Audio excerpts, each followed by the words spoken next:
Sveiki bičiuliai. Na ką, po mugės tokius pirmus aukcionus padarysime. Įkelsime jum, kas neatvyko, negalėjote atvykti apsižiūrėti. Tai vėl toliau tęsime aukcionus su kovo 11 jūs. Ir ką, turėsime tokį peiliuką, japoniuką. Nerūdėjančio plieno, visai smagu. Turėsime kainą nerodau, vis dėlto buvo uždėtas smūgiai ir tebėra. Tokį turėsim Kai Scheller serija, šiaip labai faini tie, nedidelis santukiukas toks parankinis, labai fainas.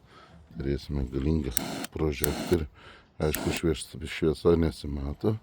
Prožektorius, džedajaus kardas, o iš tikrųjų tai yra ne prožektorius, o tai galingas žiebtuvėlis laužam įkurti, laužam šašlykiniam. Turėsime galastuvą, visai neblogą, 400-600 ir dar priekiai, turi keramiką. Turėsime tokį galastuvą, traukiamą prastiem peilam, paprastiem viskiam fiskaram, ten prie ūkio. Turėsime mėsininkų peiliuką Victorinox.